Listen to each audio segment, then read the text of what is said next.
طيب بسم الله الرحمن الرحيم والصلاة والسلام على سيدنا المرسلين سيدنا محمد وعلى آله وصحبه أجمعين. Does it look okay? Stand back.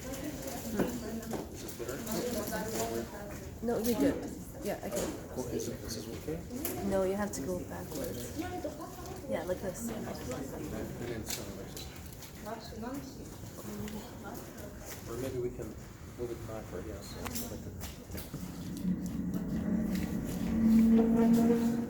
Okay, that's way better. Yeah. بسم الله الرحمن الرحيم والصلاة والسلام على سيدنا محمد وعلى آله وصحبه أجمعين. While you're grabbing your snacks, inshallah, we can continue. Now, a good question. Is Canada a melting pot? What do you guys think? Some says yes. What others are saying? What the sisters are saying? Kind of. So. Okay. Well, there is a possibility that Canada could be a melting pot, but I think that's what we promote, isn't it? But in illusion, in theories, that's what Canada is promoting. Is it real or not? That's a different story. As I said earlier, there are issues of Islamophobia and different other challenges that you guys are facing, and primarily for the sister side, as you're wearing your hijab and walking around, you could feel the heat. You feel you're being singled out. You're not as being looked at as any other person. You probably have heard certain comments or certain you've faced certain first racial or discriminatory situations when you are in the school or in the street or shopping outside. The same as could be for the brothers. Because you could look like as a Muslim, whether because of your beard or your outfit. So this is something to keep in mind. But in general, the culture here in Canada is very tolerant and diverse. And I've visited the US. I studied the US, and I visited the US in different trips as an imam, and I participated in different leadership programs with the US government. And the US culture in general is absolutely different than the Canadian ones. So that's why in Canada we do have Muslim MPs. As a matter of the fact, we have a minister from the Muslim community, the Minister of Immigration. So this speaks for how diverse Canada is. Yes, are there challenges for presenting yourself, Islamophobia, and all the details? Yes, they do exist. But in general, we're living in a very tolerant, very diverse environment. Keep that in mind, because because some people think that I have a glass ceiling barrier. You heard that term from the glass ceiling. It could possibly exist, but here in Canada, things are much different. We live in a very diverse, very cultural society, and a country that promotes diversity. Even in the US, who knows this? Who's this? Sisters should know her. Come on. Brothers? Do you know her? Is she a certain candidate or something? What's that? Is she a candidate or something? No, you see, what's the background, flag? No, candidate. I know, but you can tell who she is probably from the background flag. Cuba? Not really. Yes, sister. Is she the first Muslim that went to the Congress? Congress, that's right. Do you know her name? No. Ilhan Omar. Ilhan Omar. She's the first Muslim, and actually not the first one, but she is along with other sister Rashida, and these, as they call them, the team of the three colors, who are the quote-unquote pin of the neck in the neck for the president, without getting into further details. So even in the most challenging environment, even in the most difficult political situations, you're still able to thrive. You're still able to prove yourself, and still able to make a difference, and still able to excel. And that's what I want you to keep in mind, whether it is in Canada or US or anywhere else in the world, except unfortunately for some of the Muslim countries we belong to. the chances for you to be able to excel and prove yourself are, are better here than it is in some other countries in the world. So, do you have a choice in life? What do you guys think? Yes. Okay, perfect. You had in your plate, what is it? Coconut cookies, and you have, you drink mango juice. You did not take, for instance, the Five Live or the Fruitopia or the whatever chips they have there, right? You have a choice. What do you think, sisters? Do you have a choice in your life? But in what you eat. But what about other things in life? Right. So we all in principle agreeing that we do have a choice in life. Allah Azza wa said in the Quran different places without getting into further details. إِنَّ هَدَيْنَاهُ السَّبِيلَ إِمَّا شَاكِرًا وَإِمَّا كَفُورًا. Different places in the Quran indicates that you do have a choice in your life. And as I said earlier, in the formation of the personality or defining personality, there are elements of your life which you have control on, and there are other elements in your life which you have no control on. As I said, a young man or a young woman growing up, for instance, in Gaza, where in Palestine, or in Yemen, where the war is taking place right now, or in Syria, where the war was happening, or in the Chinese Muslim who are living in segregated camps, or people of Kashmir. They might not have many choices or options available for them. There's limited choices and options, but in general, you do have a choice in your life to be present here or to be somewhere else. You could be, going outside trick and treat, right, Samir? There are some people who have chosen to be, outside trick and treat. Yeah, that's a choice they have made. So in general, there are different level, stages of hidayah, as Islam indicates to us, as it's indicated in the Quran. There's the general hidayah, which is the fitra hidayah. You're by fitra, naturally, you're inclined to like or to do the good things in life. And there's the hidayah of al-dalala wal-bayan wal-irshad wal-ta'lim. This is coming from the hidayah of the Quran and the hidayah of the Prophet ﷺ sunnah. And we do have the hidayah al-tawfiq wal-ma'una, which is the hidayah that will be giving you the endorsement to keep going in the right path in your life, and this will be coming from Allah Azza wa Jal to you as you're struggling in life. And then the hidayah al-jannah al-nar yawm al-qiyamah, this is something to be done to us in the hereafter. So in general, Ibn al-Qayyim indicates فَكُلَّمَا ارْتَقَى الْعَبْدُ فكلما ارتقى العبد ربه ارتقى إلى هداية أخرى. فكلما اتقى العبد ربه ارتقى إلى هداية أخرى. فهو في مزيد هداية ما دام في مزيد من التقوى. The translation is that Ibn al-Qayyim indicated that, as you are more conscious of Allah, as you're more muttaqi to Allah Azza wa Jal, as you are able to supplement and rise in your path to Allah Azza wa Jal. So the more muttaqi you are, the more you will be able to make it through in your life throughout the challenges. There's a beautiful story in the Quran, in a chapter we all read once a week, which is Surah Al-Kahf.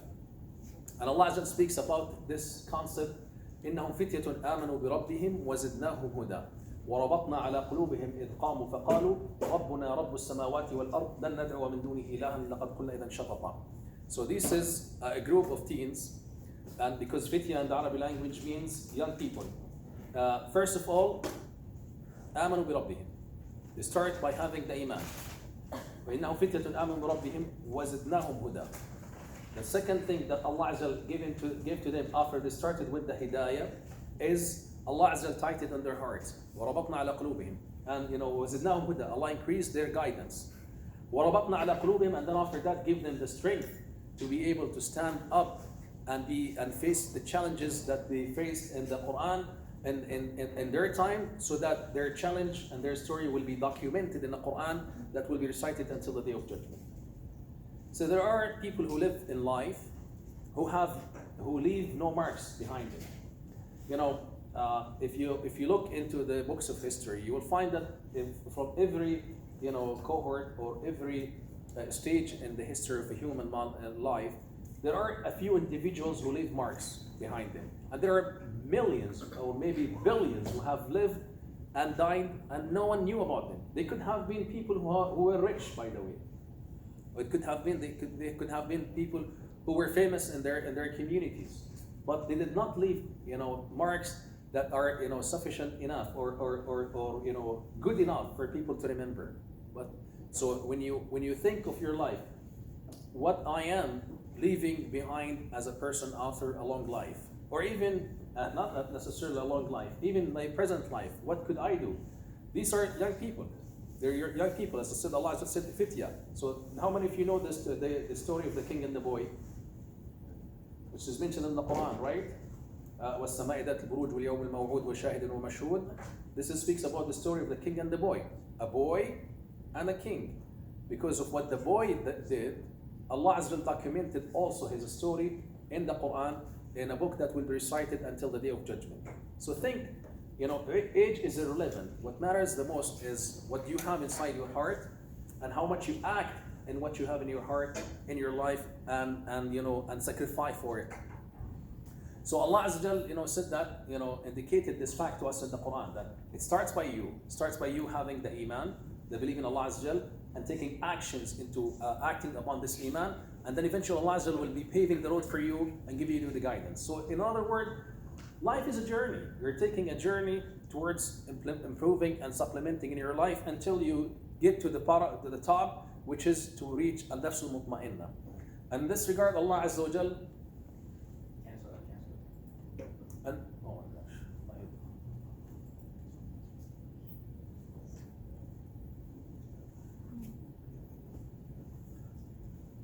did I do something wrong? It's just because the picture was linked to a link and you clicked on it. Okay. Oh, okay. Now I got it.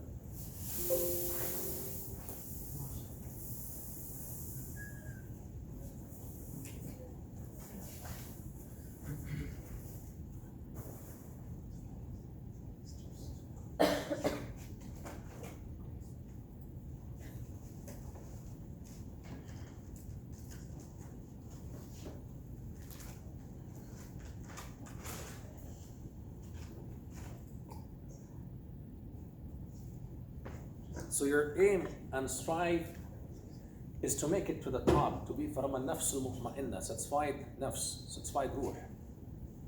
طيب. Oh my, not again. Okay, I think I shouldn't be clicking on the images. Yeah, instead of clicking, just hit the left button on the. Yeah, okay, I think I should do that. Yeah.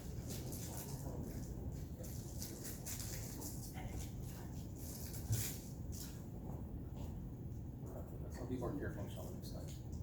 طيب.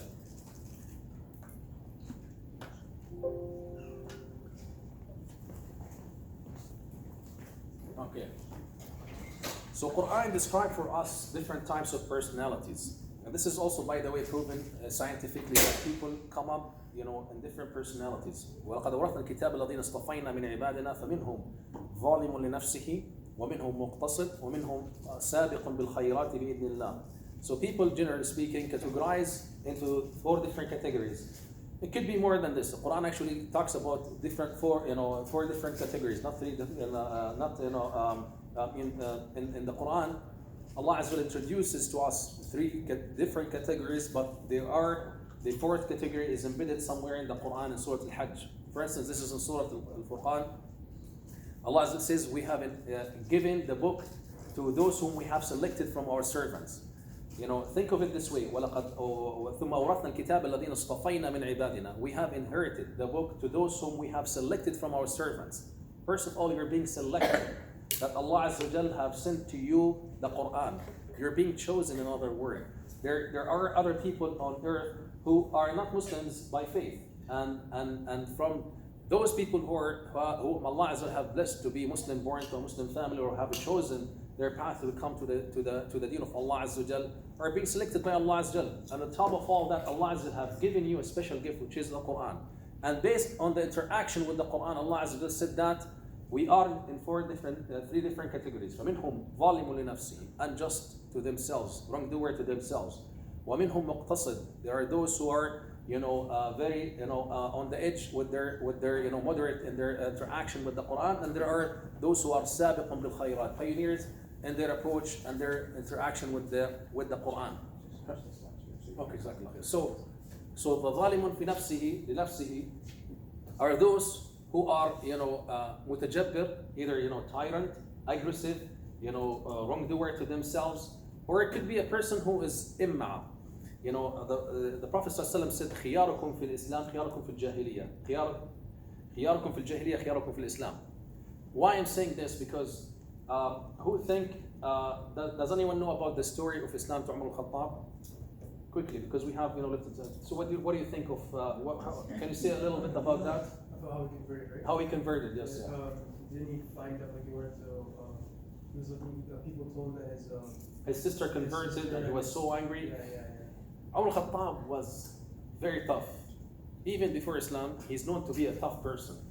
And in one of the occasions when Ayman was trying to flee from Mecca with her son, her son preceded to her outside Mecca and was waiting for his mom to join him. And she met Umar al-Khattab. And Khattab, she said, oh my gosh, she was so afraid, terrified. He said, where are you going? She said, leave us alone. We're trying to leave from Mecca so we're able to worship Allah Azza wa Jal. And then he said to her, رَفَقَتْكِ السَّلَامَةُ يَا Ayman. He said to her, may the blessings of Allah be with you. She felt that Umar Khattab is changing. And when she left and catch up with her son to her, she said to her son what Abu Khattab said, and her son said the following: are you hoping that Umar will become Muslim? If my donkey become Muslim, Umar will become Muslim. That's how much he gave up hope in Umar Khattab. He was very tough on Muslims, especially the weak ones. And then eventually, in the famous story, Allah has changed his heart. So there is nothing that can prevent you from being, inshallah, from those who can make a difference in their life and life of others around them. No matter how far you have gone, and no matter how aggressive and misled people are in their life, never give up hope of yourself and others around you. But there are those who are imma, those who are this is an example of those who are aggressive. They choose they're very aggressive in dealing with others around them. They're choosing a wrong path to achieve things in life. Some turn to traffic drugs because it is an easy way for them to be able to make money. Others choose to join certain groups that would give them the empowerment to be able to do things in life. All these are wrong path. There are those who are not as productive and to themselves and others around them as they should be. And again, there are those who are imma, as the Prophet ﷺ indicated. لا يكن أحدكما إمّا. There are those who have no values in their life. If you ask them why you are here, he said, well, because my parents want me to. Because what do you think what are you trying to achieve in life? I said, I don't know. My parents asked me to be here and I have to be here because I have no choice. There are those who have no initiative in their life. They're so diffused and confused in their life that they're so shallow. They don't have any initiatives in their life. And those are people, generally speaking, called losers. And most of the time, people of both sides, tyrants or diffused people, end up at the end having loser jobs in basic jobs, basically. So they end up having jobs that are basically enable them to survive because they did not invest enough in their life. Now let's go to the next category. وَمِنْهُمْ مِنَ اللَّهِ مَن يَعْبُدُ اللَّهَ عَلَى حَرْفٍ. There are those who worship Allah Azza wa Jal on the edge. If I become practicing person and practicing have led me to be happy, I'm able to join you MSA, and MSA is providing funding. We're buying snacks, so we're able to have beautiful activities. We're able to go for different stuff and do different things. And and I go to the mosque, there are so many activities where good food is served. Nothing is wrong with that, alhamdulillah. But when things are changing, when things become tough, when the sisters are being challenged wearing their hijab, or when the brothers are being challenged growing up their beard, things change a little bit, and they start re-evaluating things in life. So those who are worshiping Allah on the edge, Allah ala harf. And there are those who are muqtasid, they're moving in their life, but they're not progressive enough to be motivated to be going around and exploring things and take the initiatives to change their life. Living an average life is not a choice. There are billions who are living on earth who are living an average life. Don't be average. Be above average. Be different. Be unique. be a person who can leave a memory or a legacy behind, not in a sense of being famous and known, but in the sense of Islam, being a Muslim who does a job into serving the deen of Allah Azza wa Jal. How many of you know Mus'ab ibn Umayr? How many of you know Mus'ab ibn Umayr? You know him personally? I wish. Oh, you wish. There you go. Why you said you wish?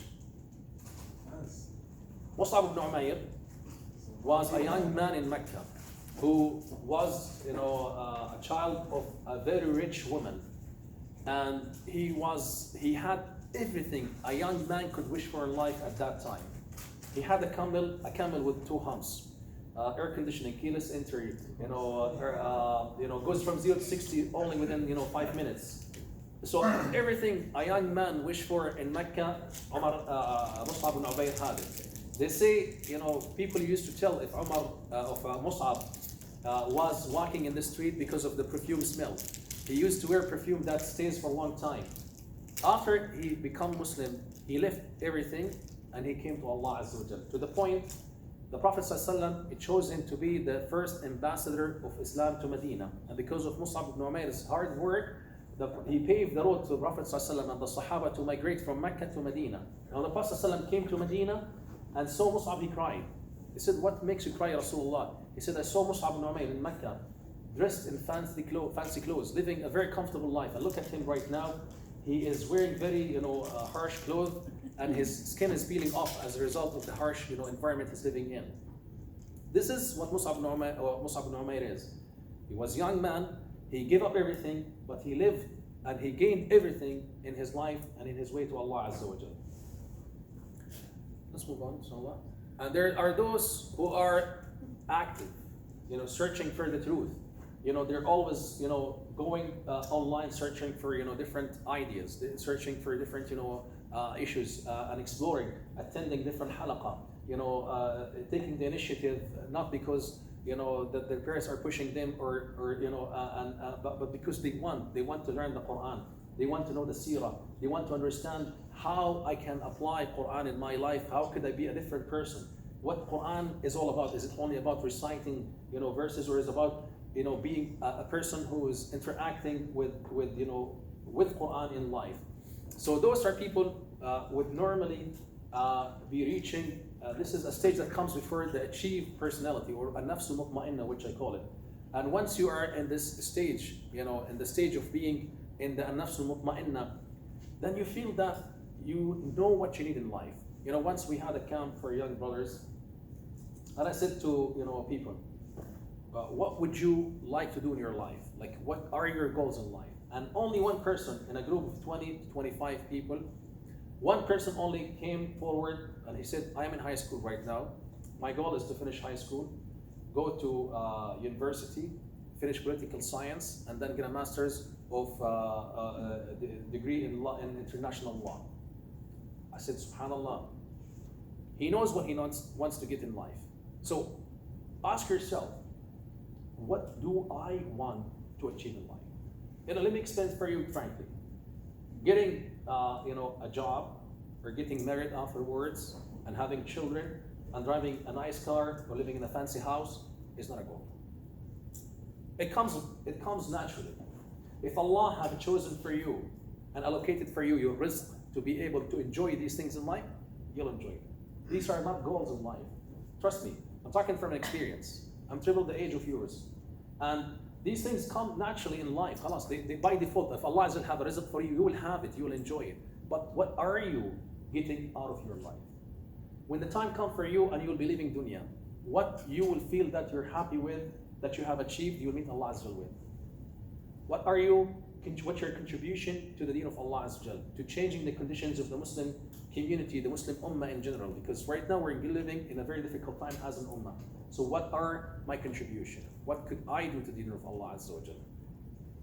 So this is basically what the achieved personality would be, gaining or getting in life. This is what I hope that we are able to reach in our life. And by the way, some people say that this stage comes after so many stages in life. So you're not born to be like this. You go through different struggles in your life to be able to jump from one stage to another stage until you're able to reach that stage where you feel that you are ready, you are on track, able to move in the speed, full speed towards your goal in life to be able to meet Allah Azza wa Jal. Mu'adh ibn Jabal, how many of you have heard of his name? Mu'adh ibn Jabal, the أعلم أمتي بالحلال والحرام, the most knowledgeable of my ummah of halal haram. He died at a young age, but he left behind him a legacy. Many of the Sahaba who have lived with the Prophet ﷺ lived not for a long time. Majority of them, some of them have lived and survived after the Prophet ﷺ death, even a long time after that. But some of them lived for a short time, but they left a huge legacy behind them that are still remembered up to nowadays. Think of yourself. What is it that I am good at in life? And by the way, not all people are expected to be scholars of Quran or fiqh, or to be engineers or to be doctors. You are given different skills in life that Allah Azza wa Jal had given to you as a gift. Discover them, know them, and set a goal for you using these gifts that Allah Azza wa Jal have given to you to be able to achieve the best of what you have in life. So basically, you need to start by doing da'wah, understanding your deen. Before this is the presentation, I wanted to share with you, before we go to this slide, I want to share with you and conclude with a very short chapter in the Quran. وَالْعَصْرِ إِنَّ الْإِنسَانَ لَفِي خُسْرٍ إِلَّا الَّذِينَ آمَنُوا وَعَمِلُوا الصَّالِحَاتِ وَتَوَاصَوْا بِالْحَقِّ وَتَوَاصَوْا بِالصَّبْرِ. What does this short surah of 3 verses say to us? What? Yeah.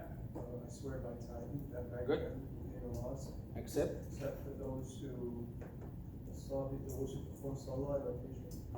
إِلَّا الَّذِينَ. And then What's آمنوا? Believe. Believe, pray. عمل الصالحات. No. Did righteous. What's right and were patient on the right path. And وتواصوا بالحق وتواصوا بالصبر.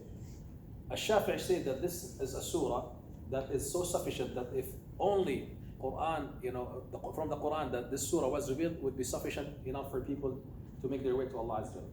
So it's a very short, but it's very inclusive surah that leads you to Allah Azza wa Jal. And in this surah, Allah Azza wa Jal is saying by time, wal asr, referring to the time. Allah is making an oath by the time that in general, mankind are lost. Now think of it this way: you're in one of the classes, and the instructor walks in and say, "Everyone failed except." It means that the majority of the class have failed, get fantastic marks, except maybe 1 or 2. So that gives you an idea that the majority have lost. So Allah is saying, everyone isn't lost. إِنَّ الْإِنسَانَ لَفِي خُسْرٍ. Inclusive article, an emphasizing article that in general mankind is lost. طيب, Ya Rabbi, who is not in lost except those who believed? إِلَّا الَّذِينَ آمَنُوا. They believed in Allah Azza wa Jal. So believing is an important, part of your journey to Allah Azza wa Jal. إِنَّهُمْ فِتْيَةٌ آمَنُوا بِرَبِّهِمْ. They believed in their Lord. And what does believing in Allah Azza wa Jal mean to you?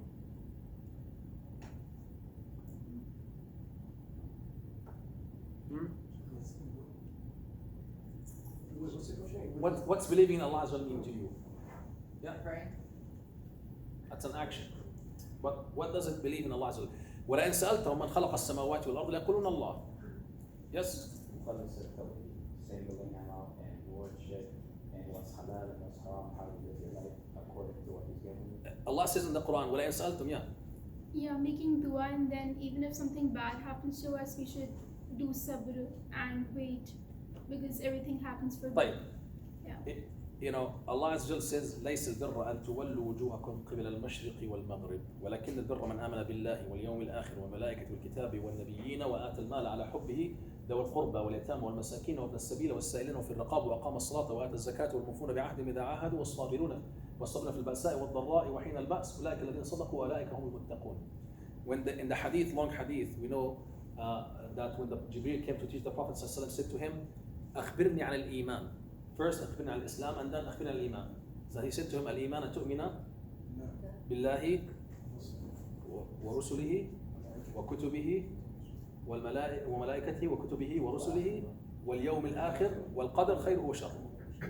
Believe, because we have clear understanding what's Islam. 5 pillars of Islam. The pillars of Iman are 6. To believe in Allah Azza wa Jal, and the Malaika, and the prophets, and the scripts, and to believe in the qadr khayruhu wa sharruhu, the fate, the good of it, and the bad of it. Allah Azza wa Jal says in the Quran, وَلَئِنْ سَأَلْتَهُمْ مَنْ خَلَقَ السَّمَاوَاتِ وَالْأَرْضِ. If you ask the disbelievers in the time of the Prophet, who created, as-samawat wal-ard, who created the earth, the skies and the earth, they would say Allah. They did not have a problem to believe that Allah is the creator. But what's their problem then? Their problem was to say La ilaha illallah Muhammad Rasulullah. So what's the application of La ilaha illallah Muhammad Rasulullah? Yeah? Okay, good for you. Following, I would say following the Sunnah of Sallam. Knowing that Allah is the creator, Allah is the sustainer, Allah is the controller of all your affairs in life. Knowing that Allah is the one who has the ultimate power in what's in the skies and what's in the earth is belief. So there's, you are not a true believer if you feel that, my fear to any entity beside Allah Azza wa Jal exists. If you are not a true believer, if you have a fear that, someone could be, controlling my rizq, whether it is, an employer, or whether it is, someone who could, hurt and jeopardize my position at work, or it could be, changing my life in a way or another. Believing that Allah Azza wa Jal is the creator, has the ultimate power into your life, is what is the true iman that you should have in your heart. حسبي الله لا إله إلا هو عليه توكلت وهو رب العرش العظيم. I count on Allah Azza wa Jal, none else. He is the master of Al-Arsh Al-Azim, the throne of Allah Azza wa Jal, which is huge and magnificent. So this is, the iman. Iman is to firmly believe that you are a creation, a tiny creation of a master who have created not only you, created this huge, magnificent universe. And once you know that you are a servant of that creator, then your fear will be disappearing from anything else that Allah created, and your ultimate count and dependency will be on Allah Azza wa Jal. إِلَّا الَّذِينَ آمَنُوا وَعَمِلُوا الصَّالِحَاتِ. Immediately, عمل الصالحات, by the way, doing righteous is not only salah. Salah is part of the ibadat, but العمل الصالح is everything that you do in your life. كنتم خير أمة أخرجت للناس تأمرون بالمعروف وتنهون عن المنكر. You were the best of nations that you invite people to do the good and forbid the evils. For instance, in a few short time, do you think Halloween is acceptable or unacceptable for us as Muslims? The devil. طيب, what about going outside and collecting candy for children? Why? Is anything wrong with collecting candy? No. It's the i'tiqad. Like it's only like the idea. Because you don't know what they put inside and their intentions of giving you the candy. Now, if you're telling me eating too much candy is unhealthy, we do more than that in Eid. Come on, the amount of candy we eat in Eid is more than what is eaten in Halloween. If you're telling me that we're dressing up is not good, we dress up in Eid, right? But we wear a thawb and we wear things. But for them it looks like Halloween. I think the niyat is wrong. Like The if niyat is you're- wrong. Yeah, it's Halloween. So Anything else? Yeah. Yes, Akhi. I don't know the lessons you shared with everyone before, so maybe this is not context, but perhaps we should think if we're gonna spend an afternoon going to a whole bunch of our neighbors' homes to take candy from them, then can't we make use of the same activity, but instead of going to ask for candy, we're want to share with them about our religion, but we won't do that all year. Like, let's hear from the sister. It's believed to be a pagan celebration, and most of them, there are people who do worship the devil, and who knows, the person that you're knocking on the door, they may be worshiping the devil. So who knows what, if that candy has something that will lead, I don't know, like, But you started good. You know, this is an origin of halal, because for the sake of time, that is, you know, stemming primarily from the Christian theology as well as the pagan theology emerged together to come up with something called Halloween, regardless. And, you know, what I want you to keep in mind, and I want you to come up with as a result of this, is as a young Muslim growing up in Canada, what are my contribution to the mainstream society?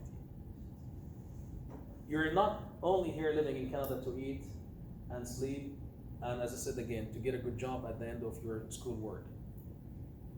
If this is what you're aiming for, then you're not different than other people who are living in the society, regardless of their faith background. Now, if you're engaged in the same activities that the mainstream is doing, and these activities in your evaluation, in your standards are not acceptable, but you still do them because you feel there's nothing wrong with collecting candy, there's nothing wrong with doing this, there's nothing wrong with doing that, well then, how are you different? What if mainstream people, the people are living in the mainstream society are looking at you, sister, and wearing hijab? They see you as different, but what are you bringing to their life that is different, that they will follow you and wear the same outfit you're wearing? Or if a brother is growing a beard, looks very handsome and nice, but is doing basically nothing unique or different. But what are you doing to invite people to Islam? كنتم خير أمة أخرجت للناس تأمرون بالمعروف وتنهون عن المنكر. If you are not living a unique life, if you do not have a different identity, if you are not unique in the way you represent yourself to the mainstream society, you're not a real Muslim. Being a real Muslim is to be unique, to be different. That's why in Islam, we're discouraged from copying others. We're not supposed to be copying others so that we are unique. As a Muslim living in the West, I need to represent a different identity. What can I do in my life so that I am different, so that people can see, okay, wait a minute, this guy or this girl is different. There must be something behind why they are different. There must be something why they are, not doing, silly things or doing things that are, destructive to the society around them. Drinking booze and going outside and partying is very destructive to your health. The money that is spent into, aftermath of the problems of drinking is big, but people are not paying attention to it. They don't want to pay attention to it. Using drugs is very destructive, to the life of many people, whether it is legal marijuana or any other substance, abuses. These are destroying people's life, but people don't want to know that. They don't, because they're into it. They're immersed into the lifestyle that pushes them always to run after shahawat. Now, when you're fighting this shahawat and living a different lifestyle, you're representing a different model.